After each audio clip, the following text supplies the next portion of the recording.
Awesome. Yes, now we are live. Hello and welcome. Welcome everyone at the Data Unity channel. I have so many viewers today because of TM1.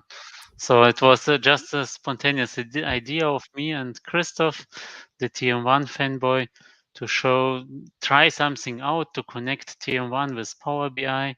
It's really planned as a hands-on session with not preparation, but we have also Hubert here, the lead developer of TM1.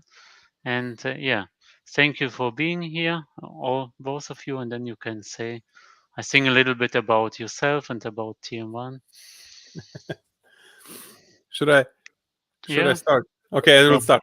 Hi, I'm Christoph. I'm, as introduced me, the TM1 fanboy. I'm probably one or two of you will know me. I'm a huge fan of TM1, and currently I mostly work at Deutsche Bahn, and I'm doing TM1 there. Lots of TM1 projects, and we are often asked how we can connect Power BI with TM1.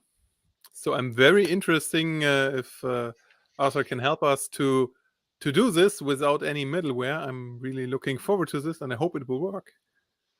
Yeah, it's not so easy as normal SQL databases, I heard, but as I never done anything before with TM1, it's quite cool, and I think it maybe a use case there because TM1 is a database and not a tool or planning tool by itself.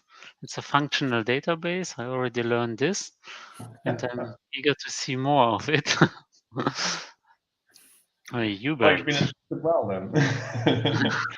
So yeah, I guess if the audience is TM1 users, I don't need to introduce myself, but I'm Hubert Heijkers. I'm indeed the chief architect for the last 16 years now for TM1, and been in this OLAP functional database space since the mid-90s. So being around, and yeah, this was an interesting topic because I've been at the beginning. I've been involved with the REST API for TM1 since its start effectively, and I'm actually on behalf of IBM also the representative on the OData committee. So where standards and APIs meet each other, it's where I love to be as well. So if we can use that to enable other technologies or clients to work with TM1, then I'd love to see that and help that.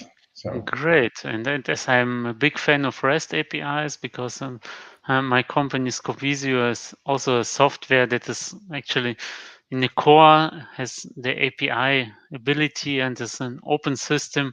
And I also connect Power BI to via API and not directly to the database for some reasons to make better data extraction and do not leave the users just go into the tables. And I think it's time to, Oliver is even here and Michael and Marcus. So not only TM1 users, great.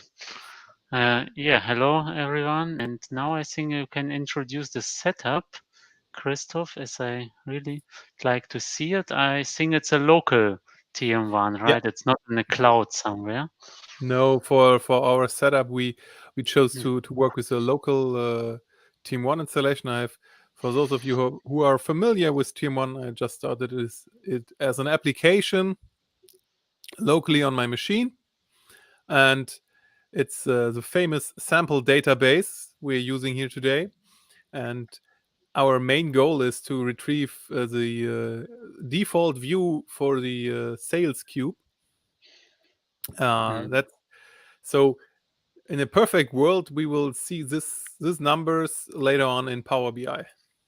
Okay, it's a small sample database, so we don't have much loading times here and much waiting. But it would be also possible to use it from the cloud, right? Because it's an API. It's just for show Yeah. reasons. It's local to be faster. But Yeah. okay, and then this is Power BI Desktop. So everything we show, it's in the desktop version, but we can publish it. We could have done it, and at the end I will say something about constraints you have to take care of when you publish it. But don't mind, it's a proof of concept, and Power BI Desktop has everything we need. So we can And go. it's free, so I could install it on my computer. Yeah, it's enough. So we can here use get data into web. So REST APIs are web APIs in Power BI. Do we want to try with the easy one first or Yeah, already the we should. cube? So we All right. can, because normally Power BI in the user interface, it only supports GET requests because Microsoft was thinking, yeah, we just need them because it's only for reading, right? But yeah, Hubert will say something about why we need post, and I already know. It's So it, actually funny because the standard we're basing on in TM1 is obviously OData, and OData is actually something that got yeah, originally invented by Microsoft and then got yeah. broader You can adoption. you can And leave it on standard, I think, if it's a basic authentication because it will be pop up where you can just put in your credentials. So this is the normal, as normal happy user would use a web API and Power BI. It's quite straightforward. Just put it in and then connect. I wonder who can guess the password correctly. So sorry, Hubert, for interrupting about the OData history. well, yeah. So as I said, it's a Microsoft thing, and actually most data sources nowadays on Azure Cloud are OData compliant as well, as is Yeah, the what's it again?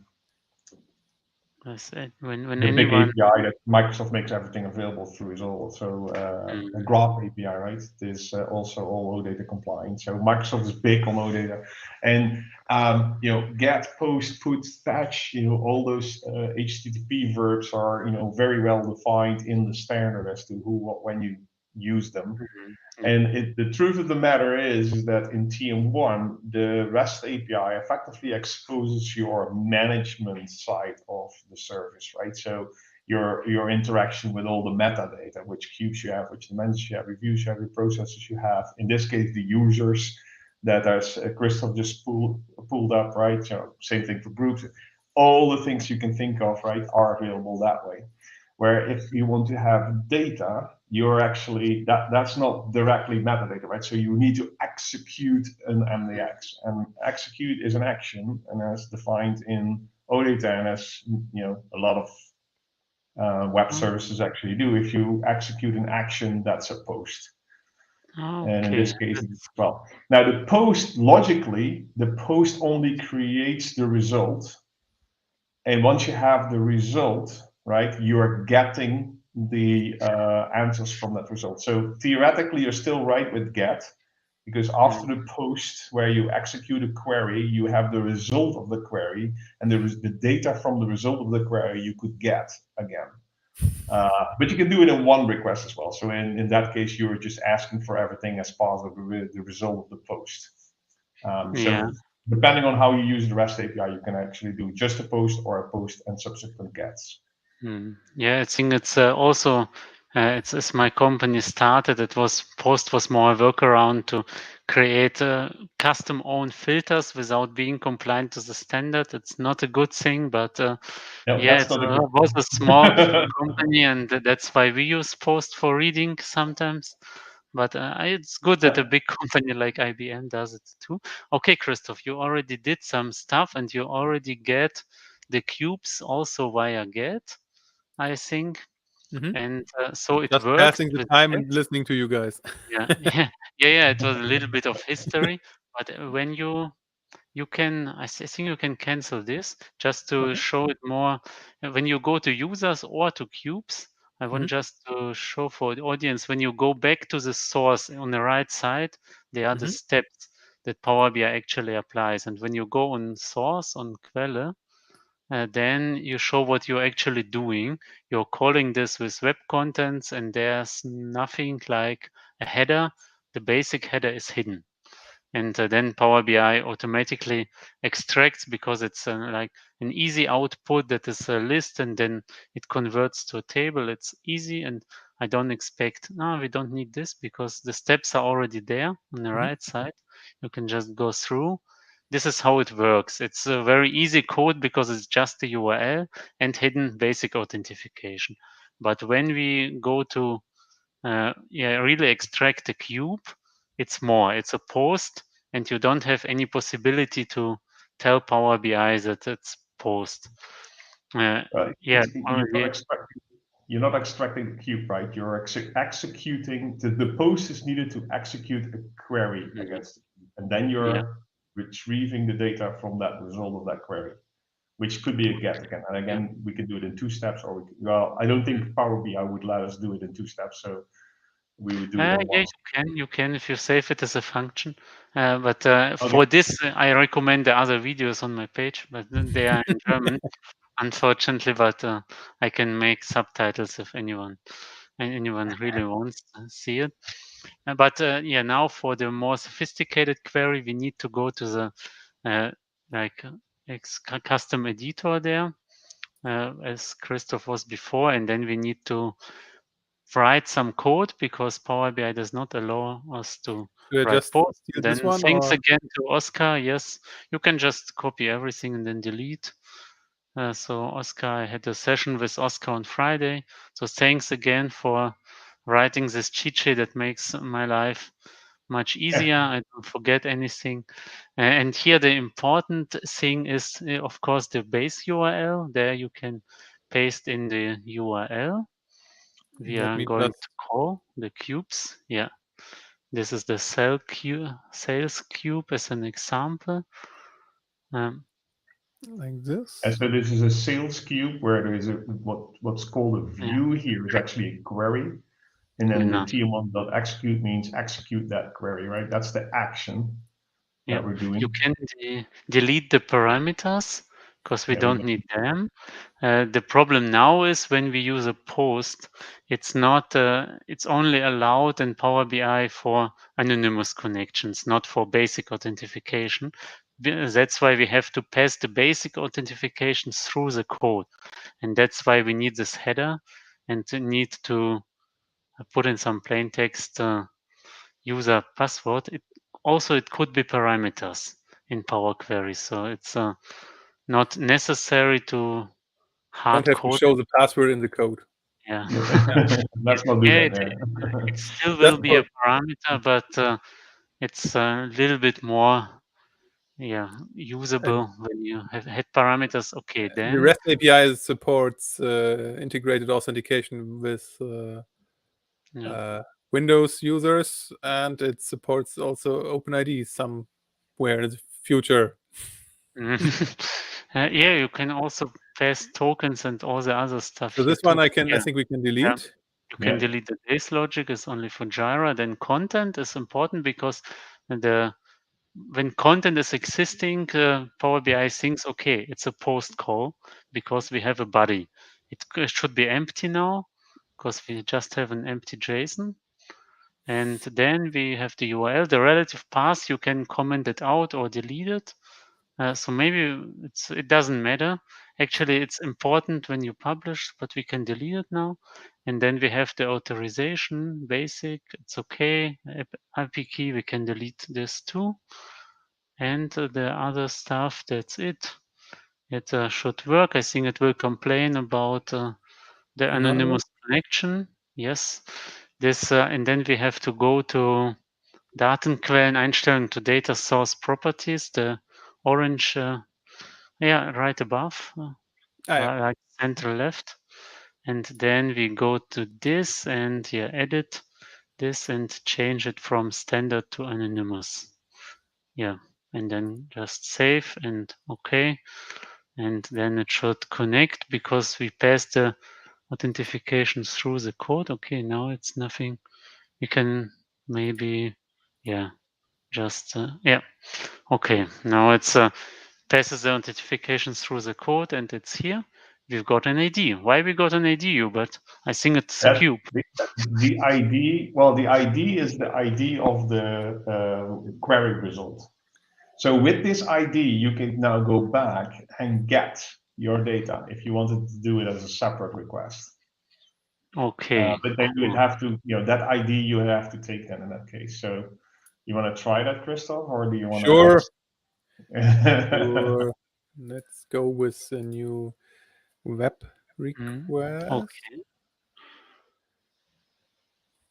We've not tried that yet. Since And we haven't. Now you're on fire. Now you're on fire. You yeah. can. So So it. I'm gonna guess this doesn't work, Ah, but I'll tell no, you in a second. it's not a URL. It's a ID. Okay. Then you put So yeah, this. so you have to remove the cubes and views part, right? It's cell sets. That ID is the ID of the cell set. Oop, So we go like this. yeah, cell sets, plural. Very And picky. you forgot a G at the beginning. Okay. You didn't copy one character at the end. I think Like it's this? G. Yeah, I think it was that. And then obviously now you need authentication. Well, you should. So what I'm guessing is that Power BI does not use sessions and sessions. Okay. Let's try. I also don't think it's using it here because we always pass it through the code. Something is happening. But okay, something is That's happening. good. That's good because you forgot the expand cells, right, in this request. So that's actually good. You got the cell set Okay. back. So if you don't say anything else, you get the same Mm. cell set back, which means just the ID because you didn't expand anything.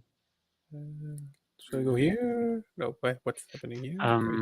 No, I think we have to modify the URL to get the cells. And you Yeah. also go to the detailed editor here, and then you Okay. can.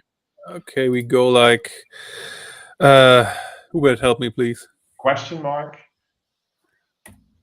dollar, expand, equals cells. And you want to do more, but let's start with this. Like this? Okay. Yeah, start with this. Yeah, as for the Power BI users, I know this will not work in Power BI service because the URL is too relative and not absolute. But I will post a video of me where I show a solution for this. We already have seen it in the sample code, the relative path. URL, so that can't be the problem. Also, in that post request, you got a location header back, which is Yeah, but you can solve it with relative path. It's quite easy, and it was in the cheat sheet code, but we deleted it because it doesn't matter in Power BI desktop. Okay. Yeah. So since you're using a get, Christoph, you can go back to the URL.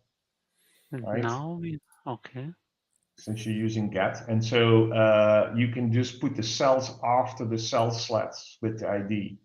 So just do before the question mark, do slash dollar cells before the question mark. Yeah. Slash cell. Cells. Yep. And then you want to expand the members. Okay. And then open paren. Sorry? Open paren. Members. Parenthesis. Yeah, and then dollar select. Okay. Select. Equal name. Close paren. Yep. Do that. And that's all OData standard, more or less. All OData standard. You can all deduce this from. Okay, and okay, maybe it's. ID We can. No, Christoph, just delete the last step, the change of type. I think the type has changed, and now you can click on list, and then we load the list. This is and there are records. You can also, when you don't need to click on a link immediately, so if you just you can delete the steps one by one, but from the bottom to the top. So otherwise it references to the step before.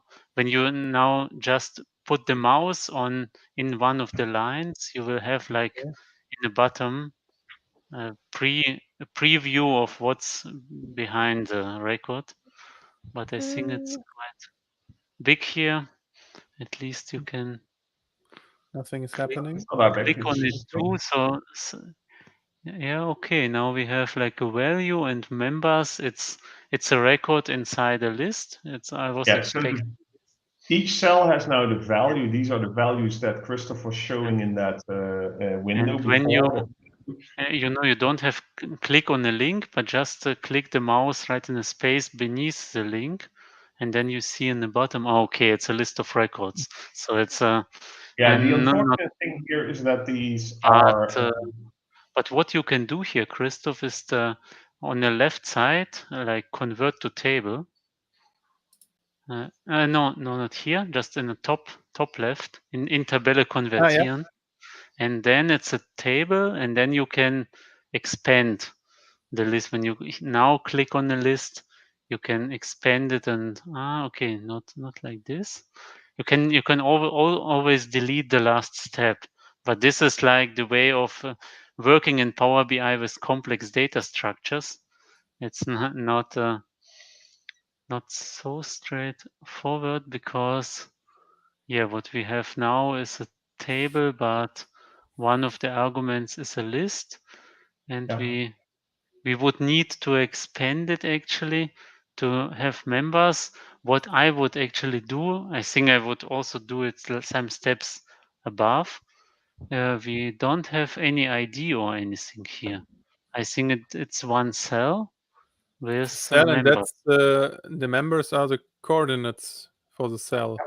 Those Okay. are the coordinates. So those are Like the if we open it, we can see Canada, and then we go one step back, and Okay. then we go. Okay. This is the Yeah, dimensions that are and we have yeah, and then we can just check it okay. here. if you have that view, We have right? Mhm. Canada and the convertible, and Okay. Yes. 0.2 is the 20% here, and then we should get Okay. the This is gross, how TM1 works.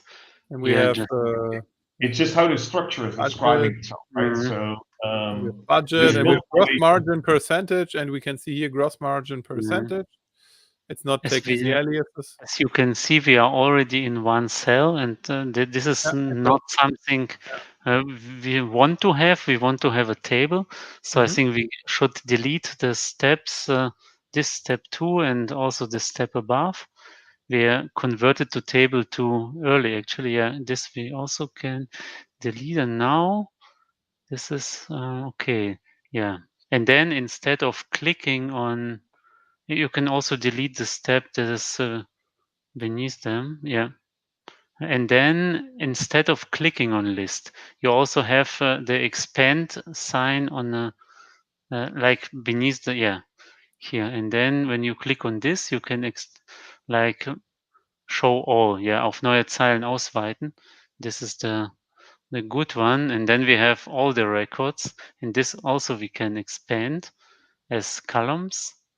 I think it gets more table-like now. Something we like and need in Power BI. Yeah, now it's getting better. And then we can expand this. The only thing it's quite not intuitive for me is that there is no ID for one cell. Mm, Or do we Yes, yeah, have because delete? I think maybe we did something wrong, because this one is actually one from here to here. That's actually one cell. Okay, yes. Just Christoph, I removed the ID. yeah. It's hard with If this reference. if the ID was not there in one of the steps, It we is can the ordinal is the ID. okay, So then my mistake. just keep it. Okay. Okay, and then now we have all the cells Yeah. we need. So now you see all Yeah, the zeros, right? What you really want to do is expand this as rows, yeah, right? I'm not sure if you can do yeah, this list as new rows, as yeah, columns, sorry. yeah, yeah. But it will. We can unpivot this later. No, not extract. Always do the first step, the auf neue Zeilen ausweiten. And this is also the auf neue Spalten. This is you should load more maybe. No, it's okay. Just the name. And now we see we have for the ordinal zero, we Hmm? have all the dimensions. Yeah. And Correct.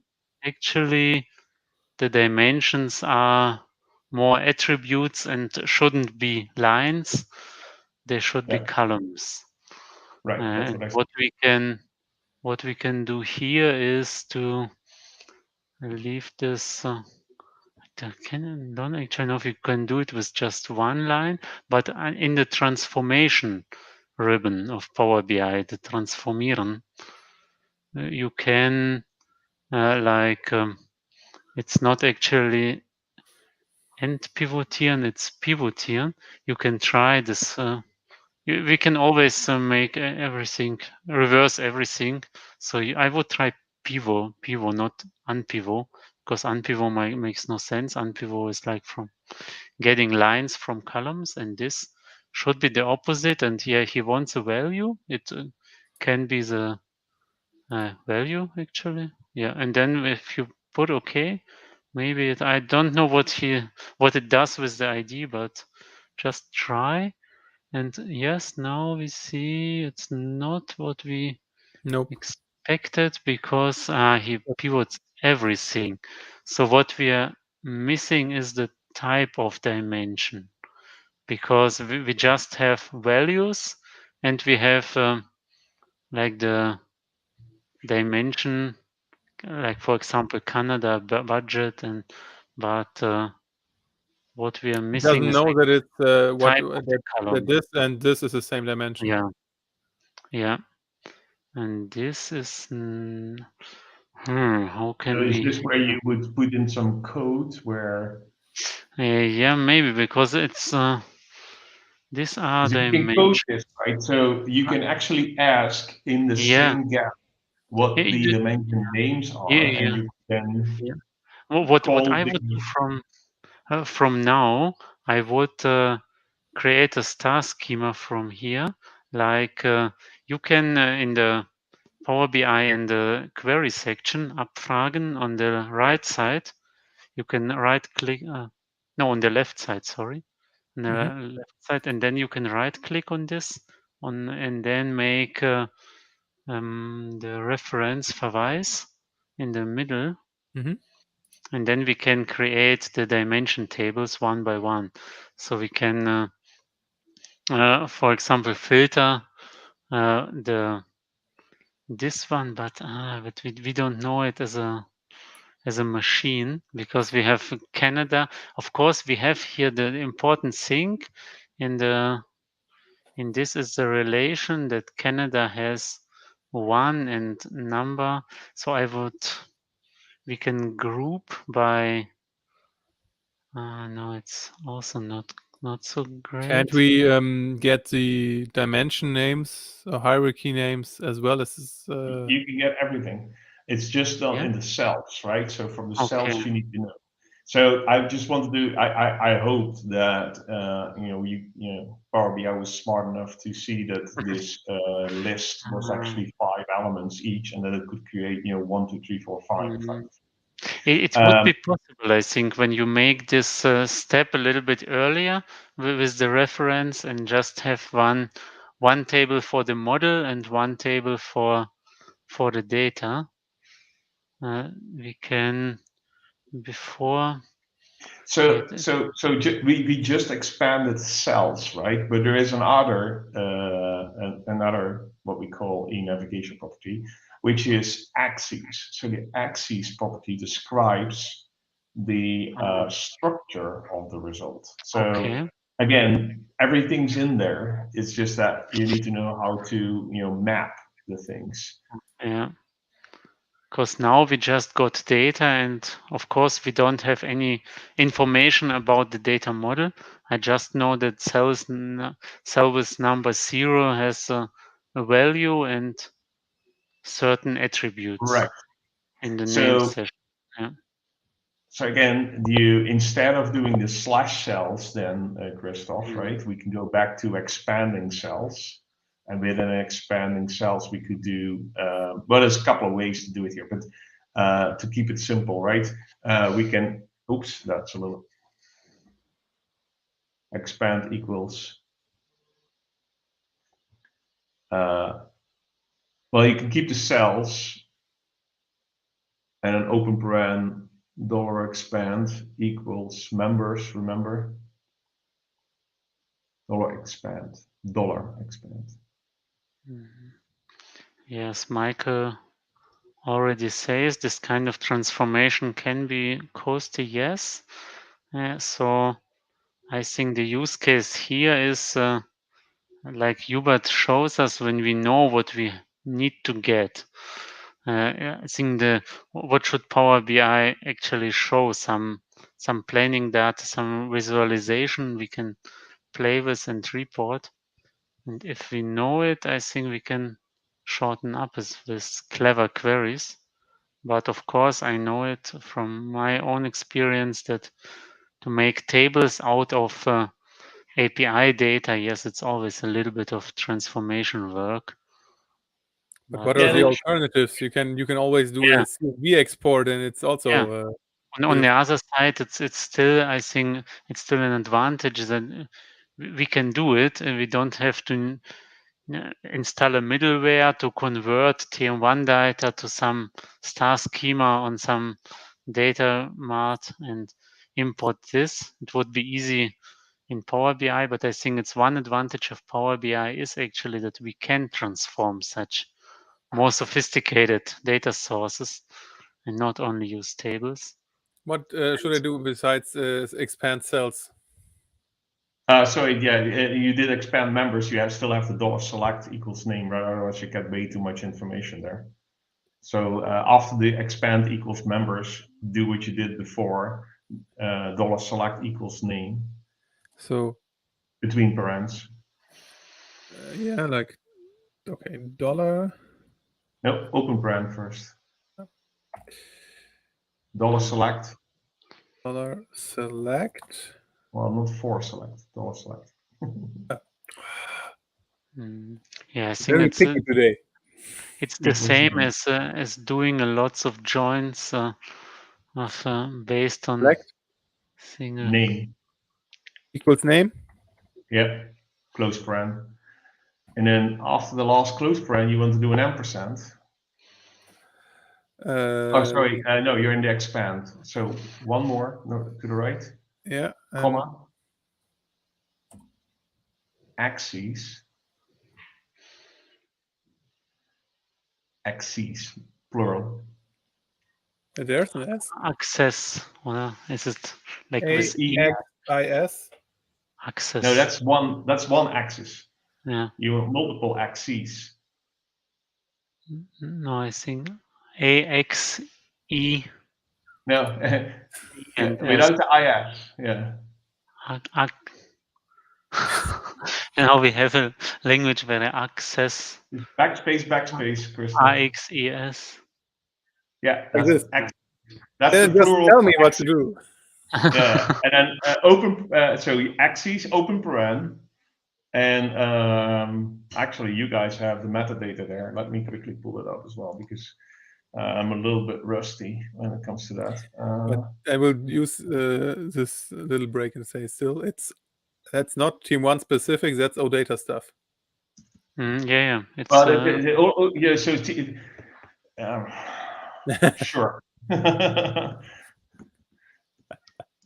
Yeah, I think of course we could, in contrast to this, we always can do it like with more than one API call, right? So we can get the data table, then we can separate. Oh we yeah, get you can do it many countries table and get all the tables one by one and then connect. It would be also possible, but this is the more sophisticated way when the API is compliant to OData. Hey, otherwise we would have to dream up a way to express the same thing, right? So it wouldn't be easier; it would be harder. It's tuples. Yeah, I just want it would be harder, and it would be. We would need like implicit knowledge of the data model.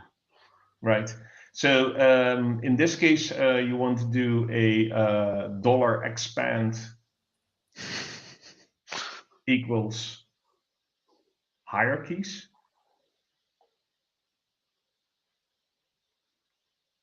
And then let's keep it simple. And you want just the name of the hierarchy. So open paren $select equals name.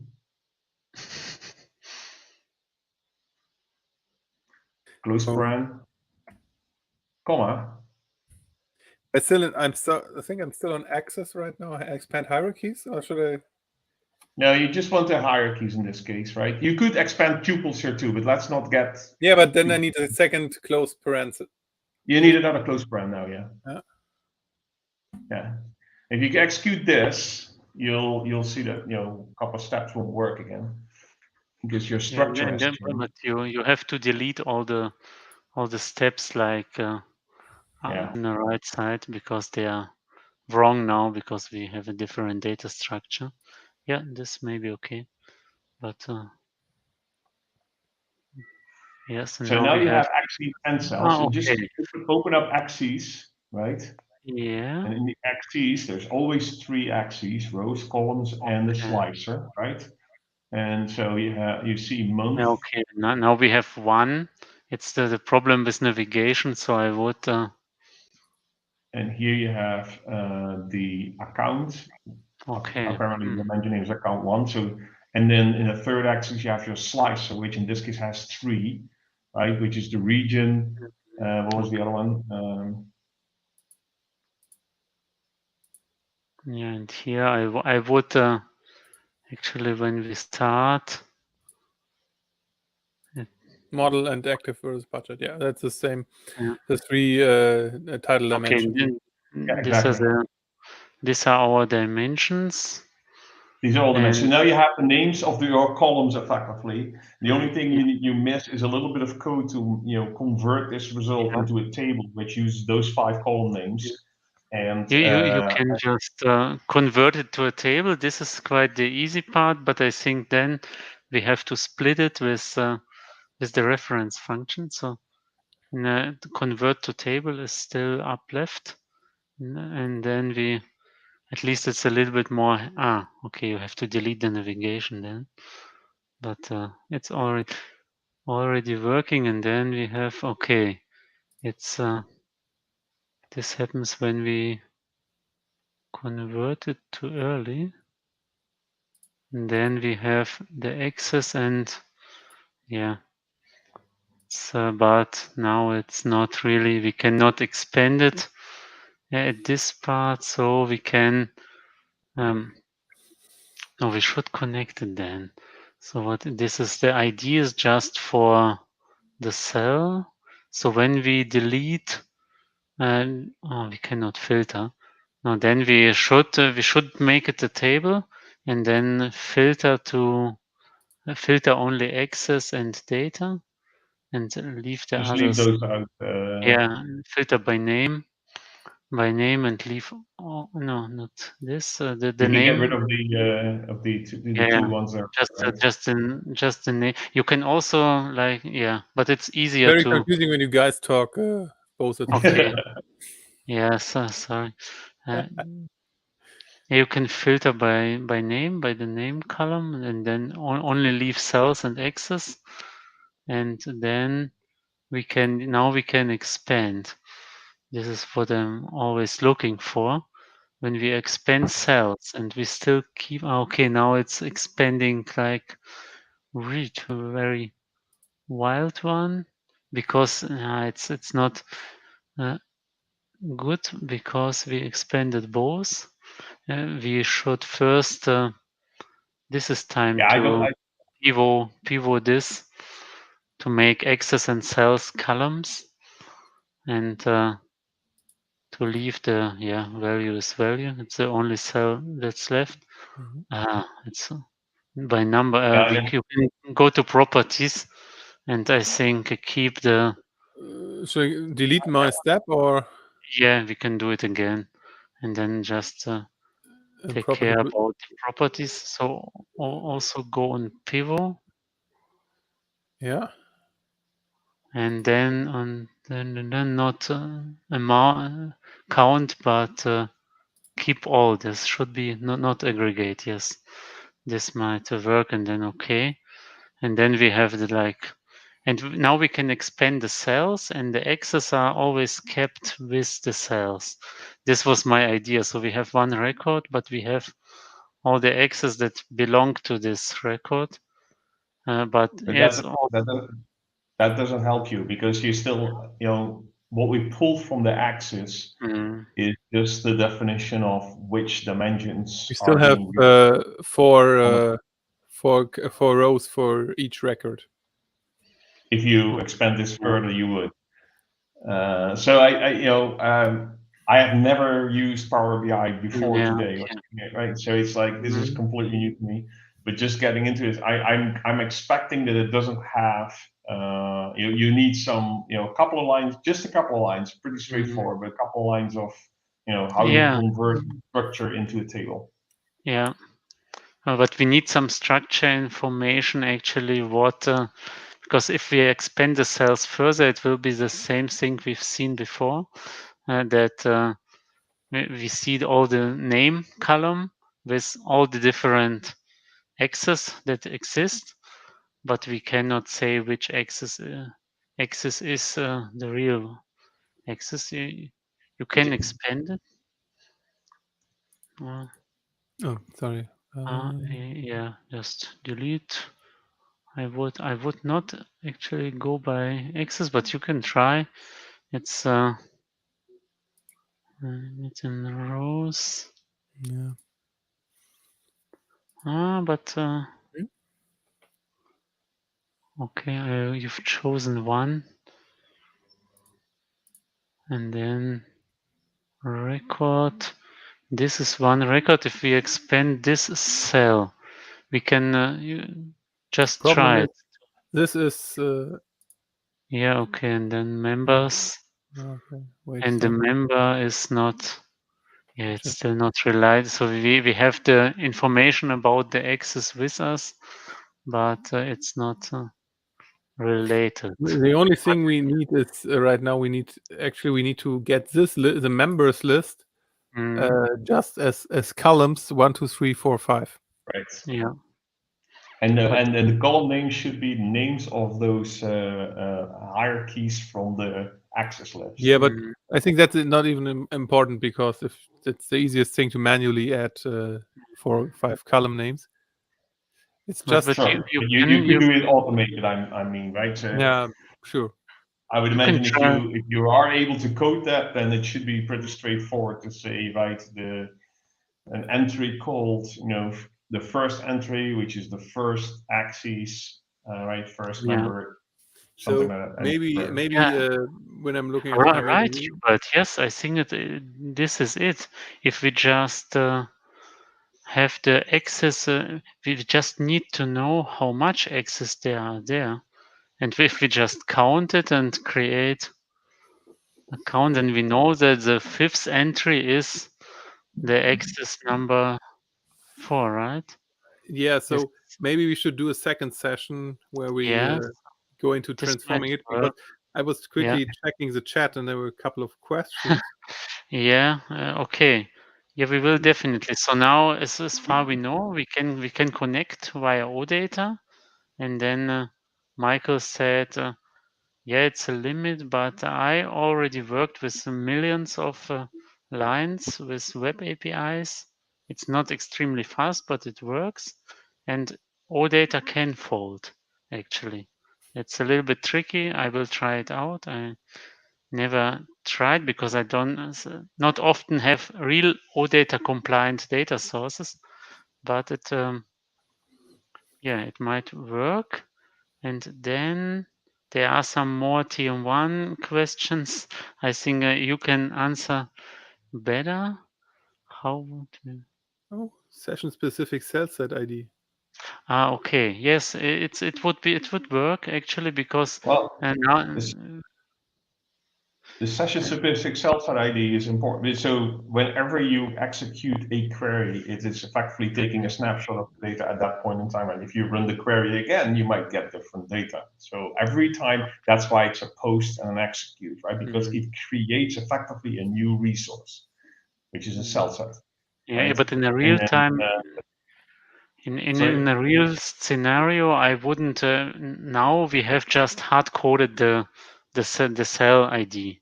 It's not something you would use in production. I would the query where we get the cell ID. I would make it a function in Power BI, and then we can call like the function to get the ID, and with this ID we can call the the real Yeah. call. So it Right. always needs to be two-stepped, and it works. But It's it doesn't, right? So if you only need one get, so you need the cell ID once, you can actually merge the get in the post because you can ask the post to return all that information as well. So then you wouldn't even need to get, and it's Yeah. all in one request. But it definitely works with functions because I know it, and I already Oh did it yeah, myself because sometimes I don't have basic authentication. I need to get a token with username password, and this is the same. You get a token, and with this token you call another call. so if you're saying it works with functions, right, then you could write a function, I'm sure, that retrieves that information that you need and then converts that to the effectively a set of JSON, a table, Yeah, right? yeah. And in I the would. form that you need. It's just I'm new to Power BI here, Yeah, unfortunately, so I don't know how to do this. But people we have can done this. do. Maybe next time we can try when we do the converting sessions that. But I have no local TM1, so I could then try something out and don't have to tell Christoph Yeah. click this and expand this. But maybe we will find a solution to experiment Let with me this. let me see in getting you a access to a demo Yeah, system. I think you can get a demo access to IBM Cloud. that's cool. That's an I think there because the is next someone time else. it's more heavy Power Query, and then we can really compare it to the cool cube visualization you have with this matrix and where everything works. We are still quite far from this, but we have the data inside Power BI, so we could work with this. The connection is possible. Now it's all about From now data, on, it's the standard ETL. yeah, restoring the data model from knowledge and without any cheating, like hard typing all the dimensions because we know them. No, it needs to be dynamic. This is the rule. Yeah. No, and you can get all that information. Yeah. I'm sure you could. Okay, then we have also something closing cleanly. Okay. Uh, and Post API call. Do you see sessions closing cleanly from Yeah, T1? some REST API sessions are. We had Well, I'm not sure what the issue with session closure is, but the sessions, you can actually ask the session to be closed, and if you don't, then it times out. And the timeout is defined on the server, typically 20 minutes, I think, and everything will be cleaned out. okay. And then we have like more suggestions and a question. Then TM1 Pi can solve this pain. I think I don't know TM1 Pi actually, but Salt, if you like, you can. No, I know so. We I can know also. exactly what these things are. But it's not just TM1 Pi that does that, right? So it again, mechanically, it's pretty straightforward what needs to happen. It's just that you can actually do this in streaming. I could write a very simple 20, 30 line service probably that would give you the table as you need it here. If that's what you really wanted and you wanted to, make the performance even better for specific business cases, is pretty straightforward to create a microservice to actually grab the result of a query and give it in the form that Power BI would just consume as a table.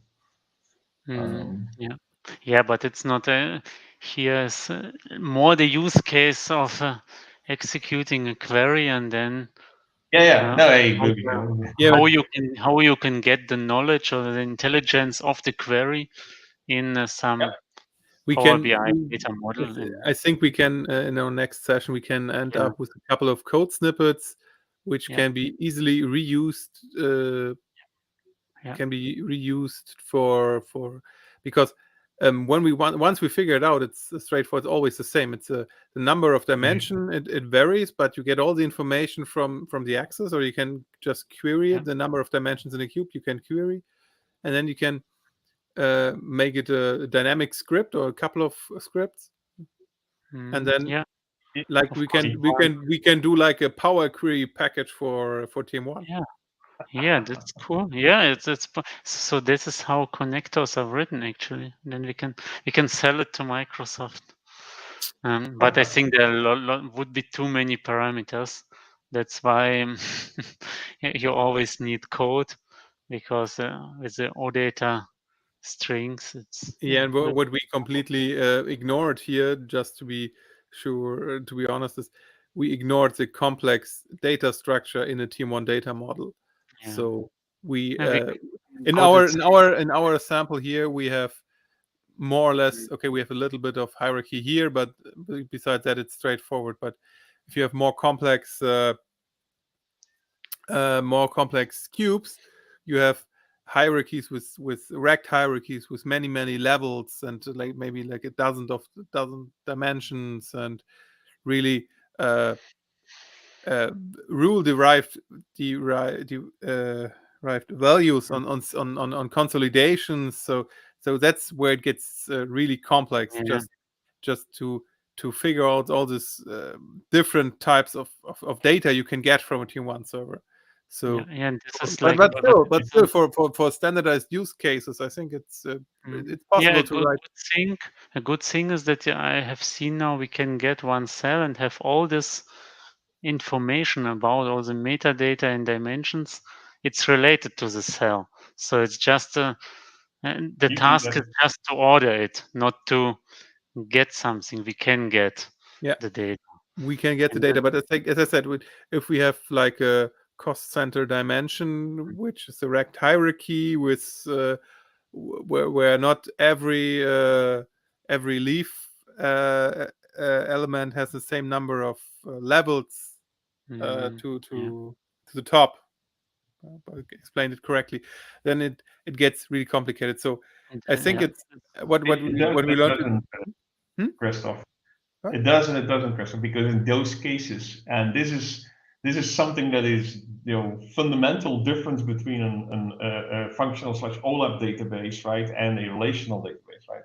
So if you these are tables. For something like Power BI, this is a table that you're generating. If you are returning data that doesn't have the same granularity, you're already, you know, there's already apples and oranges. And so the second you're going to do something, any compute you do subsequently on the data, other than just reporting exactly those records, is effectively, you know, you don't know what the result is unless you very well understand what you're doing there, Yeah, right? that's. But I Because wanted. you're losing all the knowledge about how the data came about if it's not the same granularity. That's why I just wanted to stress this point, because that means Power BI can never replace a native TM1 or planning analytics front end for all my reporting, for all my Yeah, for my well, exploration on my data, etc. unless it actually retrieves all cells, right? Which we know it would never ever be able to do, right? And then still one way or the other figure out the relationship, right? And then never compute anything, but always figure out that if you did something with the data, that you actually mean this other point of data in that cell. At which point, you know, why even bother using Power BI? You know, again, I love front ends, but you know, they serve a purpose, and Yeah, just cool. to be sure that that's. But and by the way, that's true for ClickView, for Click, and for Tableau as well. Same Yeah, issue. yeah, the database and front end, even if Power BI is also a database that is called a dashboard tool, but it's still different. It's not. It's based on tables and not on like hierarchies primarily. But cool. Thanks for yeah, the insight into TM1, and I'm quite positive we have the data inside, and for special purpose when we know what we have to get, it's For reporting, uh, yeah, we definitely. can build reports on top of TM1. It's possible. This is Yeah, the we cool. can use it to enrich Power BI Yeah, report, definitely. yeah, yeah. For example. And we can also, we can talk a lot more about this stuff, but I think it's too important and too fun to make it in 5 short minutes.